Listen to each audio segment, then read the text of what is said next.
एक बार की बात है, एक छोटे से गांव में एक आदमी रहता था जिसका नाम रहीम था और लोग उन्हें प्यार से रहीम काका बुलाते थे। हर रोज की तरह आज की सुबह भी रहीम काका ऋषि अपने काम के लिए निकले।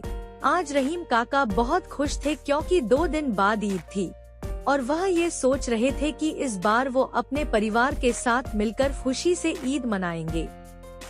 यही सोचते हुए रहीम काका अपने मालिक की दुकान पर पहुँचे और दूसरी दुकान पर पहुँचाने के लिए आलू का बोरा उठाया और चल दिए।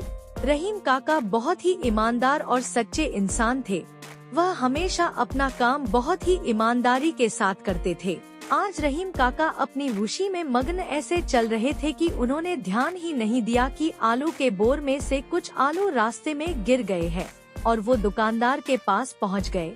अब जब दुकानदार ने बोरे का वजन किया तो उसमें सामान कम था, जिससे उसे रहीम काका पर शक हुआ और उसने रहीम काका के मालिक को खबर कर दी। अब रहीम काका जब वापस आए तो उनके मालिक ने उनसे कहा। मालिक रहीम काका से पूछता है, आलू के बोरे में से आलू कम कैसे हुए? रहीम काका उससे कहते हैं, मालिक मुझे नहीं पता, मैं तो यहाँ से सीधा दुकानदार के पास ही गया था। मालिक गुस्से में रहीम काका से कहता है, अच्छा सीधा गए थे फिर भी सामान गायब हो गया, इतना झूठ। जी मालिक, मैंने आज तक कभी सामान के बोरे को हाथ भी नहीं लगाया है, ज्यों का त्यों उसे उसकी जगह पर पहुंचता हूँ मालिक। शायद रास्ते में कहीं गिर गया हो, भरोसा करे मालिक मैंने कुछ नहीं किया है। मालिक ने उसकी एक ना सुनी, ये लो तुम्हारे पैसे और अब से काम पर नहीं आना। यही बोलते हुए मालिक रहीम काका को काम से निकाल देता है। अब रहीम काका दुखी मन से उदास से चेहरे के साथ वापस घर को चल पड़ते हैं। इस बार वो घर जाने के लिए जंगल का रास्ता लेते हैं और वही चलते चलते रास्ते में उन्हें एक बकरी और उसका बच्चा मिलते हैं। वो उनके मालिक को ढूंढने के लिए जंगल में चारों तरफ देखते हैं, लेकिन उन्हें वहाँ कोई नजर नहीं आता तो वो उस बकरी और उसके बच्चे को अपने साथ घर ले जाते हैं।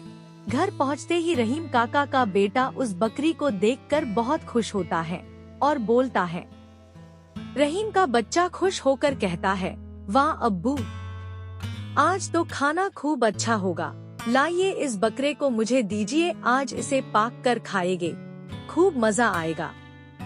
रहीम अपने बेटे से कहता है, नहीं बेटा, यह बकरा नहीं बकरी है और यह हमारी नहीं है, ये मुझे जंगल में मिली थी।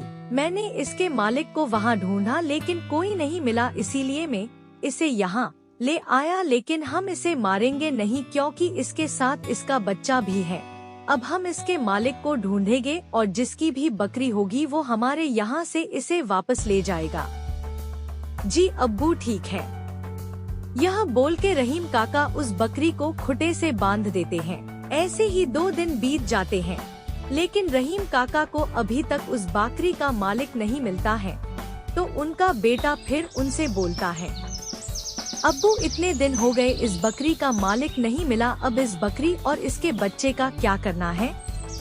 रहीम काका अपने बेटे से कहते हैं, हम आज ही इसके मालिक को ढूंढेंगे, लेकिन अगर आज भी इसका मालिक नहीं मिला तो मैं इन्हें बाजार में बेचकर ईद का सामान ले आऊंगा। आधा दिन बीत जाता है, लेकिन रहीम काका को उस बकरी का मालिक नहीं मिलता है, तो वो उस बकरी को लेकर बाजार की ओर उसे बेचने चल पड़ते हैं। तभी रास्ते में उन्हें एक आदमी मिलता है जो कि एक ब्राह्मण होता है। वो रहीम काका से बोलता है। वो ब्राह्मण रहीम से पूछता है, यह बकरी और ये बच्चा मेरे हैं, तुम्हारे पास कैसे आए? रहीम उस ब्राह्मण से कहता है, जी मुझे ये बकरी और इसका ये बच्चा 2 दिन पहले जंगल में मिले थे।